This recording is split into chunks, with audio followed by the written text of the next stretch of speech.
Hello friends, जैसा कि आप लोगों को पता है कि घटना चक्र का यहाँ एक सीरीज चलाया जा रहा है और हम लोग इसके तहत इंडियन ज्योग्राफी देख रहे हैं। ठीक है, इंडियन ज्योग्राफी के तहत आज हम लोग देखने वाले हैं दक्षिण एवं मध्य भारत की पर्वत श्रेणियाँ एवं पहाड़ियाँ। ठीक है, इससे संबंधित नोट्स हम लोग देखने वाले हैं और नोट्स में चलिए स्टार्ट करते हैं। भारत के बृहद क्षेत्रफल में प्रायद्वीपीय पठार एक मेज की आकृति वाला स्थल है। ये जो प्रायद्वीपीय पठार है ये कैसी आकृति है? एक मेज की आकृति वाला स्थल है जो पुराने क्रिस्टलीय आग्नेय तथा रूपांतरित शैलों से बना हुआ है, यानी कि रूपांतरित चट्टानों से बना हुआ है। जो क्रिस्टलीय आग्नेय और रूपांतरित यानी दो प्रकार के, क्रिस्टलीय आग्नेय है और दूसरा रूपांतरित। ठीक है, प्रायद्वीपीय भाग गोंडवाना भूमि के टूटने एवं अफवाह के कारण बना प्राचीनतम भूभाग है। इस पठारी भाग में चौड़ी तथा छिछली घाटियां एवं गोलाकार पहाड़ियां हैं। ठीक है, इस पठार के दो मुख्य भाग हैं। इस पठार के कितने मुख्य भाग हैं? दो मुख्य भाग हैं, मध्य उच्च भूमि और दूसरा है दक्कन का पठार। नर्मदा नदी के उत्तर में प्रायद्वीपीय पठार का वह भाग जो कि मालवा पठार के अधिकतर भागों पर फैला हुआ है उसे मध्य उच्च भूमि के नाम से जाना जाता है। विंध्य श्रृंखला दक्षिण में मध्य उच्च भूमि तथा उत्तर पश्चिम में अरावली से घिरी हुई है। ठीक है, अरावली श्रेणी गुजरात के पालनपुर से लेकर राजस्थान एवं हरियाणा से होकर दिल्ली तक 800 किलोमीटर की लंबाई में फैली हुई है। अगर आपको पूछा जाए अरावली श्रेणी की लंबाई जो है वो कितनी है तो 800 किलोमीटर है। ये कहां से कहां तक जाती है? गुजरात के पालनपुर से राजस्थान एवं हरियाणा से होकर दिल्ली तक जाती है और इसकी लंबाई 800 किलोमीटर है। ठीक है, इसका निर्माण प्री कैम्ब्रियन काल में हुआ था। अरावली पर्वत का निर्माण प्री कैम्ब्रियन काल में हुआ था। इसको भी आप नोट कर लीजिएगा, जो 600 से 570 मिलियन वर्ष पूर्व का माना जाता है। यानी कि ये जो अरावली का निर्माण हुआ था 600 से 570 मिलियन वर्ष पूर्व, यानी ये प्री कैम्ब्रियन काल का पीरियड था। ठीक है, यह भारत का प्राचीनतम पर्वत श्रृंखला है। देखिए यहां से ऑब्जेक्टिव डायरेक्ट टकराता है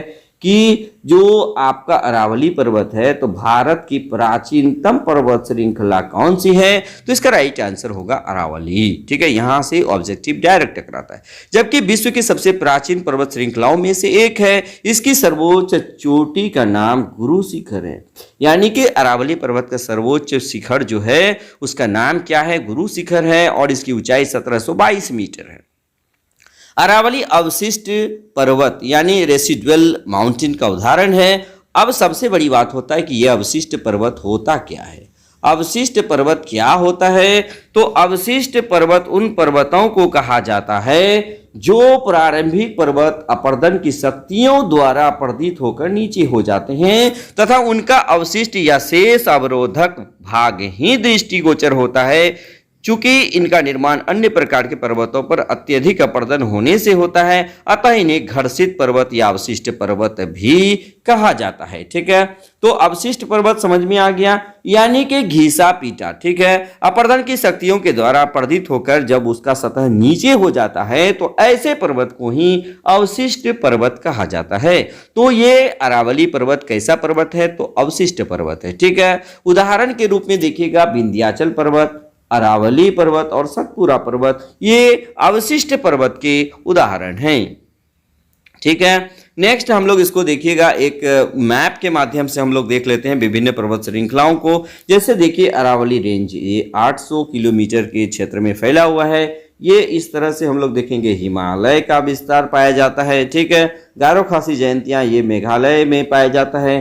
ठीक है, ये नागा हिल्स है। मांडव ये सतपुरा पर्वत रेंज है। ये विंध्याचल है। ठीक है, ये रामगढ़ है, गरजात है।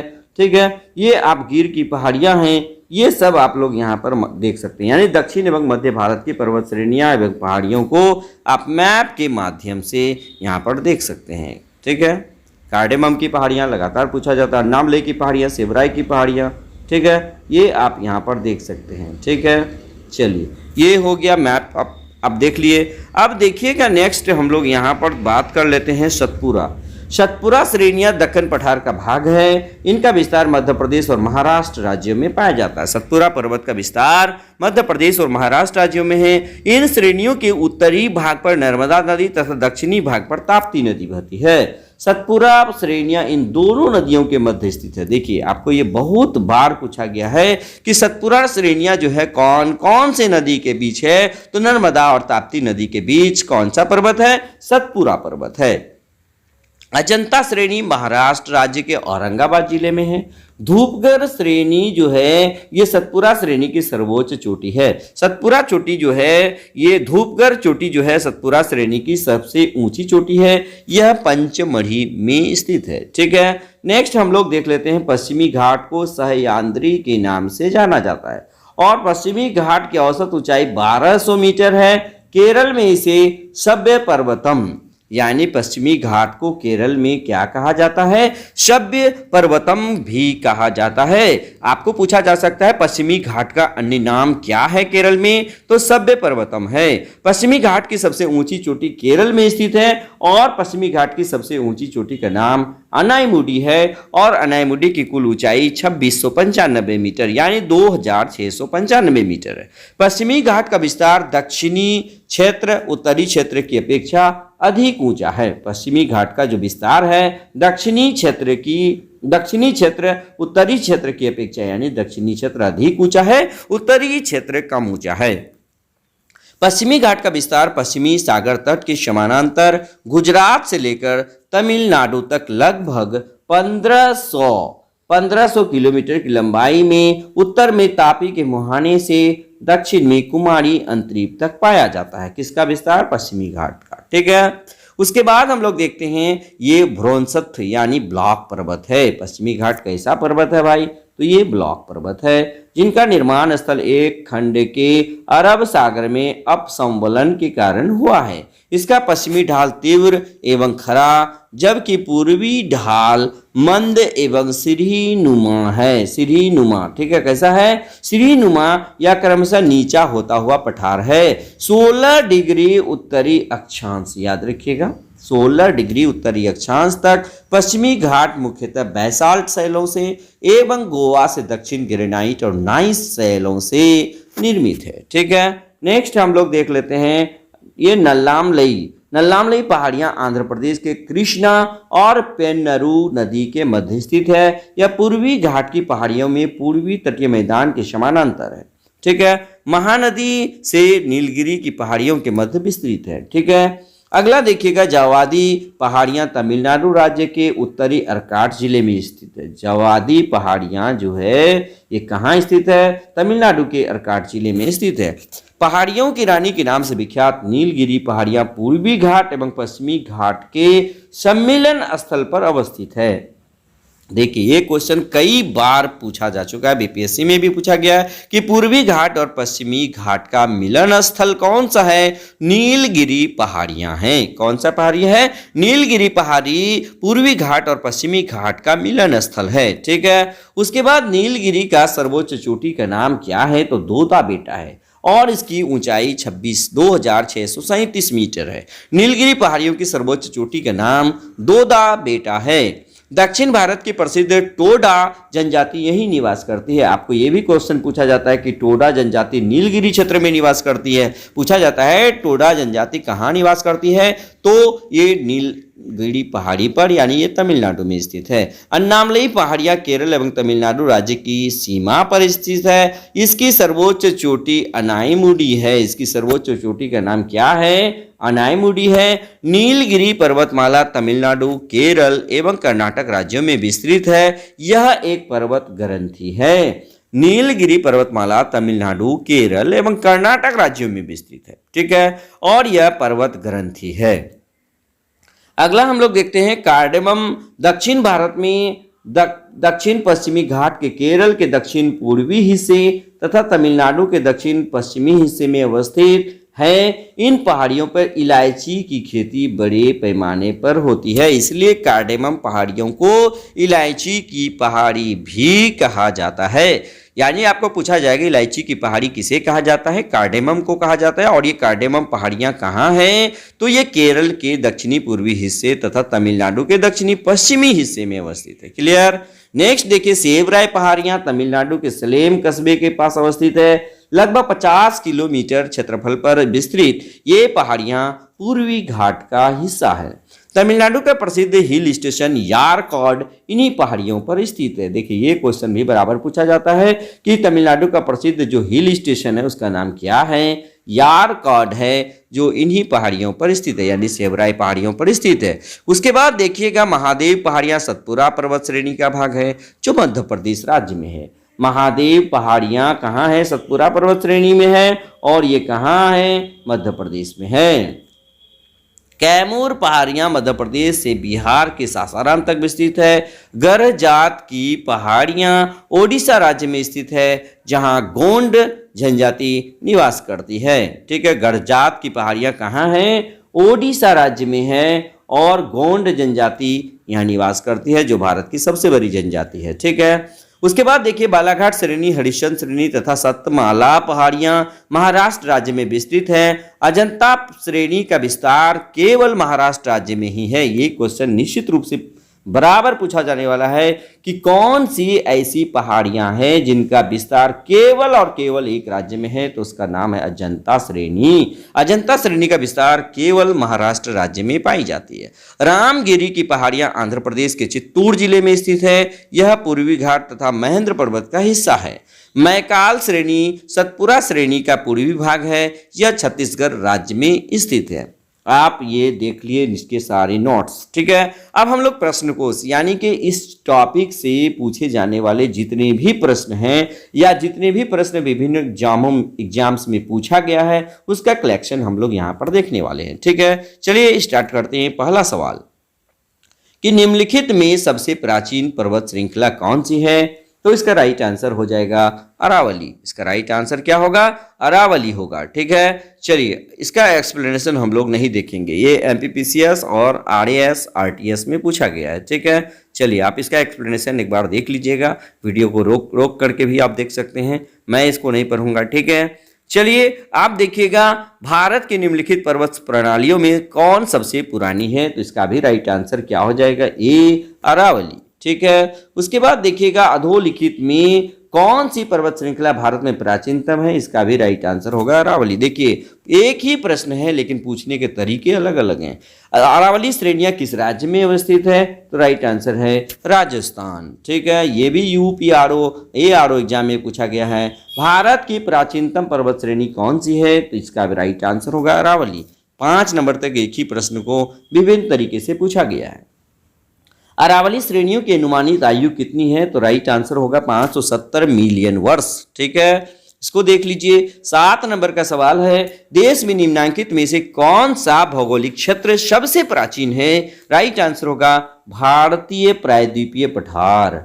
इसका राइट आंसर क्या होगा, भारतीय प्रायद्वीपीय पठार, ये भौगोलिक क्षेत्र सबसे प्राचीन है। ठीक है, नेक्स्ट देख लीजिएगा कि निम्न में से कौन रेजिडुअल पर्वत श्रेणियां हैं, अवशिष्ट पर्वत श्रेणियां हैं, तो राइट आंसर हो जाएगा डी अरावली। इसका राइट आंसर क्या होगा, अरावली होगा। उसके बाद देखिएगा 9 नंबर का सवाल देखिए, दक्षिण भारत की सबसे ऊंची चोटी का क्या नाम है, तो दक्षिण भारत की सबसे ऊंची चोटी का नाम अनायमुडी है। ठीक है, और ये अनायमुडी जो है इसकी ऊंचाई कितनी है, 2695 मीटर है, और ये पश्चिमी घाट पर्वत पे स्थित है। ठीक है, 10 नंबर का सवाल हम लोग देखिए, निम्नलिखित में से दक्षिण भारत की सबसे ऊंची चोटी कौन सी है, राइट आंसर होगा ए अनायमुडी। ठीक है, नेक्स्ट हम लोग देखिए प्रायद्वीपीय भारत की सबसे ऊंची चोटी का नाम क्या है, अनायमुडी। एक ही क्वेश्चन को कई तरह से पूछा गया है, आप इसको याद रख लीजिएगा। नर्मदा एवं ताप्ती नदियों के मध्य स्थित है सतपुरा श्रेणी।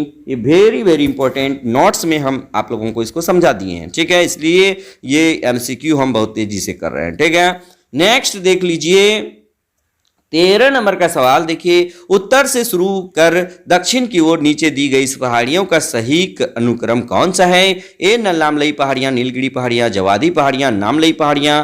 उसके बाद देखिए बी नंबर ऑप्शन है अन्नामलई पहाड़ियां, जवादी पहाड़ियां, नीलगिरी पहाड़ियां, नन्नामलई पहाड़ियां। तो इसका राइट आंसर सी है नन्नामलई पहाड़ियां, जवादी पहाड़ियां, नीलगिरी पहाड़ियां और अन्नामलई पहाड़ियां।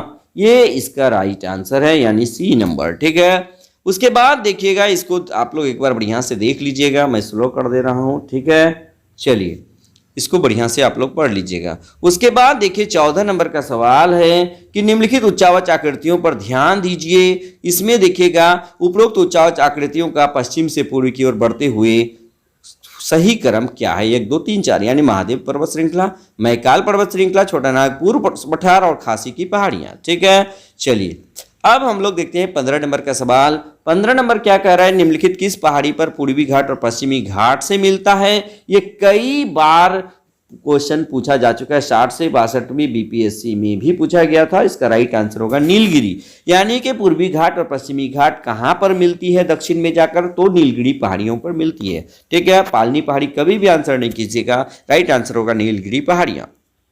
चलिए उसके बाद जैसे देखिएगा अगला सवाल है कि जहां पूर्वी घाट और पश्चिमी घाट मिलते हैं वहां निम्नलिखित में से कौन सी पहाड़ियां हैं? देखिए सेम क्वेश्चन है, तो नीलगिरी की पहाड़ियां हैं। उस क्या आंसर होगा? नीलगिरी की पहाड़ियां। क्वेश्चन वही है, पूछने का तरीका अलग है। निम्नलिखित में से कौन एक कर्नाटक, केरल तथा तमिलनाडु राज्यों के मिलन स्थल पर स्थित है? ये अन्नामलई, पालनी पहाड़ियां, नंदा पहाड़ियां, नीलगिरी पहाड़ियां। तो इसका भी राइट आंसर होगा डी, नीलगिरी पहाड़ियां। क्वेश्चन सेम है। ठीक है, 18 नंबर देखिएगा कि नीलगिरी पर्वतमाला जिस राज्य में स्थित है वह है तमिलनाडु। नीलगिरी पर्वतमाला किस राज्य में है? तमिलनाडु में है, लेकिन इसका विस्तार वास्तव में केरल, कर्नाटक और तमिलनाडु तीनों राज्यों में है। चलिए तो ऑप्शन के हिसाब से मार देंगे। 19 नंबर का सवाल देखिए बीपीएससी में पूछा जा चुका है। भारतीय समुद्री शास्त्रियों ने अरब सागर के तल में बंबई से पश्चिम दक्षिण पश्चिम में लगभग 455 किलोमीटर दूर एक नए 1505 मीटर ऊंचे पर्वत की खोज की है। इस पर्वत का नाम क्या है? बी नंबर होगा रमन सागर पर्वत। ठीक है, क्या आंसर होगा? रमन सागर पर्वत। 20 नंबर का देखिएगा, निम्नलिखित कथनों में से कौन सा एक सही नहीं है? पश्चिमी घाट उत्तरी क्षेत्र में अपेक्षाकृत अधिक ऊंचाई पर है। पश्चिमी घाट में अनायमुड़ी सबसे ऊंची चोटी है। सी ताप्ती नदी सतपुरा के दक्षिण में है। और डी नर्मदा नदी तथा ताप्ती नदी घाटियां पुरानी रिफ्ट घाटी मानी जाती है। इसका राइट आंसर होगा ए, पश्चिमी घाट उत्तरी क्षेत्र में अपेक्षाकृत अधिक ऊंचाई पर स्थित है, यानी इसका राइट आंसर हो जाएगा ए नंबर। ठीक है, 21 नंबर का सवाल देख लीजिएगा। 21 नंबर का सवाल कह रहा है भारत की निम्नलिखित में से कौन सी पर्वत श्रेणी केवल एक ही राज्य में फैली हुई है? अभी अभी मैं बताया आपको, अजंता। नेक्स्ट देखिएगा, महाराष्ट्र एवं कर्नाटक में पश्चिमी घाट क्या कहा जाता है? इसको क्या कहलाता है? सह्याद्री कहलाता है। उसके बाद देखिए नीचे दिए गए कूट को आप सजाइए। इसका राइट आंसर देखिए कैसे होगा, यानी कि देखिएगा कूट को सजाइए दक्षिण से उत्तर की ओर बढ़ते हुए सही अवस्थिगत अनुक्रम चुनिए। इसका राइट आंसर होगा, यानी सबसे पहले एक होगा सतमाला पहाड़ियां होगा, कैमूर पहाड़ियां होगा, उसके बाद नागा पहाड़ियां होगा, उसके बाद पीर पंजाल पहाड़ियां होगा। ठीक है, चलिए उसके बाद देखिए कार्डमम पहाड़ियां जिन राज्यों की सीमाओं पर स्थित है वह है केरल और तमिलनाडु। ठीक है, नेक्स्ट देखिए भारत की दक्षिणतम पर्वत श्रेणी कौन सी है? राइट आंसर होगा सी, कार्डेमम, जिसको इलायची की पहाड़ी भी कहा जाता है और ये केरल में पाई जाती है। ठीक है, ये कहाँ है? केरल में। ठीक है, नेक्स्ट देखिए सेवराय पहाड़ियां कहाँ स्थित है? तो सेवराय पहाड़ियां जो है ये तमिलनाडु में स्थित है। ठीक है, अब देखिए 27 नंबर का, निम्नलिखित में से कौन महाराष्ट्र में नहीं अवस्थित है? ए बालाघाट श्रेणी, बी हरिश्चंद्र श्रेणी, सी मांडव पहाड़ियां और डी सतमाला पहाड़ियां। तो इसका राइट आंसर होगा सी, मांडव पहाड़ियां इसका राइट आंसर होगा। ठीक है, 28 नंबर का सवाल देख लीजिएगा। इसमें कह रहा है निम्नलिखित में से कौन सा योग में सही सुमेलित नहीं है? तो गरजात पहाड़ियां ओडिशा में है, बी मांडव पहाड़ियां महाराष्ट्र में, ये गलत है। ठीक है, ये गलत है। अब देखिएगा कौन सुमेलित नहीं है? ये सुमेलित नहीं है। नल्लामलई पहाड़ियां आंध्र प्रदेश में, सेवराय पहाड़ियां तमिलनाडु में है। ठीक है, अब हम लोग देखते हैं मांडव पहाड़ियाँ कहाँ है। मांडव पहाड़ियाँ महाराष्ट्र में नहीं बल्कि गुजरात में है। ठीक है, आप इसको एक्सप्लेनेशन देख लीजिएगा। 29 नंबर का सवाल देखिएगा कि निम्नलिखित पहाड़ियाँ हैं और क्षेत्र है, इसको मिलान करना है, कौन सा सही होगा। तो इसमें देखिए कौन कौन से सही सुमेलित है और 3 और 4 सही सुमेलित है। यानी महादेव श्रेणियां जो है ये मध्य भारत में है, मिकिर पहाड़ियां पूर्वोत्तर भारत में है। ठीक है, चलिए उसके बाद हम लोग देख लेते हैं, इसको देख लीजिए आप लोग। महादेव पहाड़ियां भाग है, किसका भाग है? तो सतपुरा का भाग है। महादेव पहाड़ियां किसका भाग है? सतपुरा का भाग है। अगला सवाल देखिएगा, धूपगढ़ चोटी अवस्थित है, कहाँ स्थित है? सतपुरा रेंज में स्थित है। धूपगढ़ चोटी कहाँ है? सतपुरा रेंज में है और इसकी ऊंचाई 1350 मीटर पाई जाती है। ठीक है, अगला देखिए, रामगिरी की पहाड़ियां इस पर्वत श्रृंखला का भाग है। ए विंध्याचल, बी सतपुरा, सी मैकाल और डी सह्याद्री। तो इसका राइट आंसर क्या होगा? इनमें से कोई नहीं। ये रामगिरी की पहाड़ियां आंध्र प्रदेश के चित्तूर जिले में है। ये कहाँ है? आंध्र प्रदेश के चित्तूर जिले में। इसमें कोई सा ऑप्शन सही नहीं है। आप इसको हम बढ़िया से एक्सप्लेनेशन देख लीजिएगा।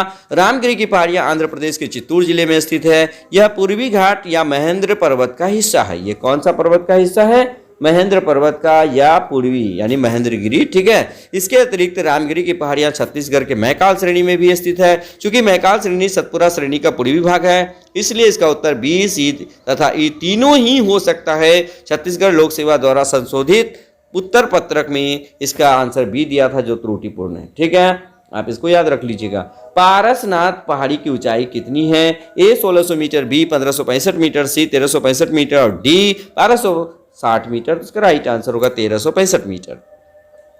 अब जैसे देखिएगा 34 नंबर का सवाल, इसमें गारो, मीरी, कोल्लामलई और डालमाई कहाँ कहाँ स्थित है, इसको हम लोग एक बार देख लेते हैं। ठीक है, चलिए इसमें कि राइट आंसर क्या हो जाएगा? गारो जो है ये क्या होगा? मेघालय में है। मीरी तमिलनाडु में है, मीरी जो है अरुणाचल प्रदेश में है। उसके बाद देखिए कोलम जो है यानी ये इसके साथ हो जाएगा, ये इसके साथ हो जाएगा। उसके बाद देखिए कोल्लमलाई तमिलनाडु में हो जाएगा, डालमा झारखंड में हो जाएगा। ठीक है, चलिए अब हम लोग देखिए यहाँ मिला दिया गया है कि गारो मेघालय में, मीरी अरुणाचल प्रदेश, कोल्लमलाई तमिलनाडु, डालमा झारखंड। ठीक है, चलिए अगला सवाल देखिए 35 नंबर का सवाल है। पश्चिमी घाट के संबंध में निम्न कथनों पर विचार कीजिए। ये एक भ्रंशोत्थ पर्वत है। इसका पूर्वी ढाल क्रमशः नीचा होता हुआ पठार है। 3 नंबर में है इसका उत्तरी खंड लावा से आच्छादित है। इसका राइट आंसर 1, 2, 3 यानी कि तीनों का तीनों सही है। ठीक है, उसके बाद हम लोग देख लेते हैं कोडाई कनाल किस पहाड़ी पर अवस्थित है। तो इसका राइट आंसर है पालनी पहाड़ी पर स्थित है। कोडाई कनाल तमिलनाडु में है, ये डिंडीगुल जिले में पड़ता है और ये कहाँ स्थित है? पालनी पहाड़ी पर स्थित है। ठीक है, उसके बाद देखिए निम्नलिखित में कौन सी पहाड़ियां राजस्थान में विंध्यन पर्वत श्रेणी का विस्तार है? तो इसका मुकुंदरा हिल्स यानी मुकुंदरा हिल्स राजस्थान में विंध्याचल पर्वत का भाग है। ठीक है, उसके बाद हम लोग देख लेते हैं निम्नलिखित में से कौन सी पर्वत चोटियां पूर्वी घाट में अवस्थित नहीं है। राइट आंसर हो जाए सलहेर, यानी सलहेर पूर्वी घाट में अवस्थित नहीं है। उसके बाद देखिए 39 नंबर का सवाल देखिएगा, इसका राइट आंसर क्या हो जाएगा? इसका राइट आंसर देख लीजिए क्या हो जाएगा? ये यानी कि सी नंबर होगा। 1 का 3 केरल जो है ये अनायमुडी। उसके बाद देखिए नागालैंड सारामती, उत्तराखंड जो है आपका नंदा देवी, तमिलनाडु दोदा बेटा। इस तरह से आप इसका मिलान लगा लीजिए, इसको नोट भी कर लीजिएगा। ठीक है, नेक्स्ट हम लोग देख लेते हैं। देखिए यहाँ पर मिलाया हुआ है केरल अनायमुडी, ये नागालैंड सारामती, उत्तराखंड नंदा देवी, तमिलनाडु दोदा बेटा। ठीक है, 40 नंबर का सवाल देखिए, मध्य भारत में स्थित पहाड़ियों का पश्चिम से पूर्व निम्नलिखित में से कौन सा सही क्रम है? राइट आंसर इसका होगा बी, यानी पश्चिम से पूर्व यदि जाएगा तो सबसे पश्चिम में क्या होगा? सतपुरा, उसके बाद महादेव, मैकाल और छोटा नागपुर। क्लियर। नेक्स्ट हम लोग 41 नंबर का देखते हैं। सतपुरा क्षेत्र में स्थित श्रेणियों में से पश्चिम से पूर्व की ओर उनकी स्थिति को दर्शाने वाला निम्नलिखित में से कौन सा सही क्रम है? इसका राइट आंसर होगा ए, यानी बरवानी की पहाड़ियां, महादेव श्रेणी और मैकाल श्रेणी। ठीक है, उसके बाद 42 नंबर का सवाल देख लीजिएगा। 42 नंबर कन्याकुमारी से सटी पहाड़ियां, यानी कि देखिएगा कन्याकुमारी से सटी पहाड़ियां कौन सा है? तो राइट आंसर होगा कार्डेमम की पहाड़ियां। ठीक है, 43 नंबर का सवाल देख लीजिएगा। निम्नलिखित में से किस पहाड़ी पर चाय बागान नहीं है? देखिए बीपीएससी में पूछा गया है। ठीक है, गिरनार पर्वत पर चाय बागान नहीं है। ठीक है, उसके बाद देखिएगा बस हम लोग इस चैप्टर में यानी कि दक्षिण की पर्वतीय भाग में यदि हम लोग देखें तो इसमें अब तक जितना भी नोट्स देखे, नोट्स के अलावा ये 43 प्रश्न ऐसे हैं जो विभिन्न पीसीएस एग्जाम में या फिर अन्य एग्जाम में पूछा जा चुका है। तो ये 43 प्रश्न को हम लोग यहां से कर लेंगे एमसीक्यू के रूप में। बाकी नोट्स को भी यदि हम लोग देख लेंगे तो एक भी प्रश्न हमारा छूटने वाला नहीं होगा। ठीक है, बस आज के वीडियो में इतना ही। धन्यवाद। आप यदि हमारे चैनल में पहली बार आए हैं तो उसे सब्सक्राइब कर दीजिएगा, बेल आइकन दबा दीजिएगा ताकि हमारे वीडियो का नोटिफिकेशन आप तक आसानी से पहुंच जाए। बस आज के वीडियो में इतना ही। धन्यवाद।